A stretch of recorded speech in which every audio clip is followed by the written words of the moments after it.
Hasil pembinaan tembok guni pasir berjaya menyelamatkan lebih 200 buah rumah ditenggelami air di Kampung Menteri, Kuala Sepetang. Antara bahan berita dari Perak hari ini. Muhammad Nasrid Muhammad Nishara di Ipoh sedia dengan laporannya. Silakan Nasrid. Terima kasih rakan penyampai Nolila di Angkasa Puri. Tembok guni pasir yang dibina sepanjang 400 meter di Sungai Matang berjaya mengelakkan Kampung Menteri, Kuala Sepetang dinaiki air. Ekoran fenomena air laut pasang besar. Tembok yang dibina secara bergotong royong Jumaat lalu telah menghalang limpahan air daripada sungai berkenaan sekaligus menyelamatkan lebih 200 buah rumah. Tembok itu dibina dengan hasil inisiatif penduduk kampung dengan bantuan beberapa agensi kerajaan.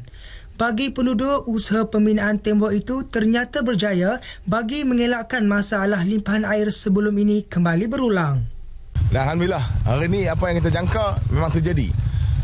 Macam mana yang bulan lepas tu air naik tu, dah terjadi pada hari ini. Kalau kita tak buat pada hari Jumaat tu, kemungkinan besar akan masuk dalam kampung yang macam mana yang bulan lepas tu, yang kita banyak yang rumah di tenggelam air, habislah masalah yang musim basuh, ais. Memang bersyukur sangatlah kan. Selalunya kalau tak ada buat mungkin masuklah kampung kan. Tapi kami selalu malam pun kami ada pantau juga. Ronda tengok macam mana. Para penduduk juga bersedia untuk menambah ketinggian tembok pasir tersebut sekiranya paras air diramalkan berada pada tahap yang tinggi. Penduduk kampung juga sentiasa berjaga-jaga dan mematuhi arahan pihak berkuasa sekiranya diminta untuk berpindah ke pusat pemindahan demi keselamatan mereka. Asisten Komisioner ACP W. Puspanathan dilantik sebagai Timbalan Ketua Jabatan Siasatan Jenayah Risikan Operasi Perak yang baharu berkuat kuasa hari ini.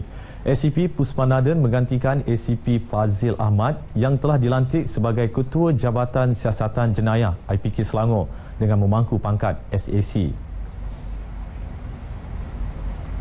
ACP Puspanathan telah berkhidmat sebagai anggota polis selama 21 tahun, sebelum ini bertugas sebagai Timbalan Ketua Polis Ampang Jaya Selangor selama hampir setahun. Majlis serah terima tugas diadakan di Bilik Mesyuarat Utama IPK Perak, disaksikan Ketua Jabatan Siasatan Jenayah Perak, Datuk Gan Tian Ki. ACP Puspanathan yang pernah menyertai misi pengaman Timur Leste pada tahun 2012 bertekad untuk menggunakan pengalaman yang diperoleh sebelum ini bagi melaksanakan tanggungjawab yang diberi. Beliau yang berasal dari Sungai Petani Kedah komited untuk mencapai sasaran petunjuk prestasi utama KPI, menurunkan kadar jenayah serta mematuhi misi dan visi IPK Perak melaksanakan tugas menjaga keamanan di negeri ini. Seramai 87 anggota Angkatan Tentera yang tercedera semasa operasi dan latihan berisiko tinggi semasa berkhidmat menerima sumbangan sagu hati dan diraih dalam satu majlis di Ipoh Perak. Majlis tersebut merupakan salah satu acara rasmi sempena Hari Angkatan Tentera Malaysia ATM yang disambut setiap tahun. Kesemua anggota tentera yang cedera dan mengalami kecacatan kekal pada anggota badan menerima sumbangan sagu hati RM500 daripada Panglima 2 Brigade, Brigadier Jeneral Mas'ud Mohamad.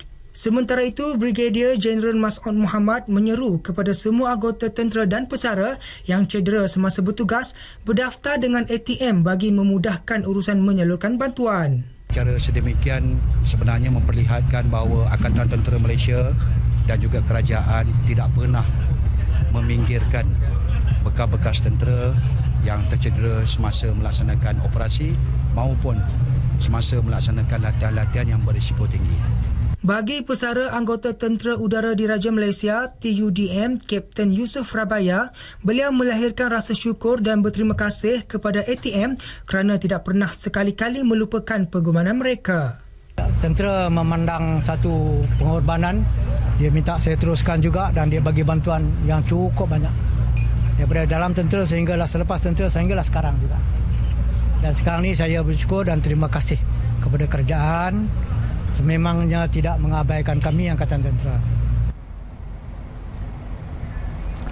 Laporan itu mengakhiri bahan berita dari Perak. Untuk berita seterusnya, kita kembali ke Angkasa Puri bersama rakan setugas Nolela. Assalamualaikum.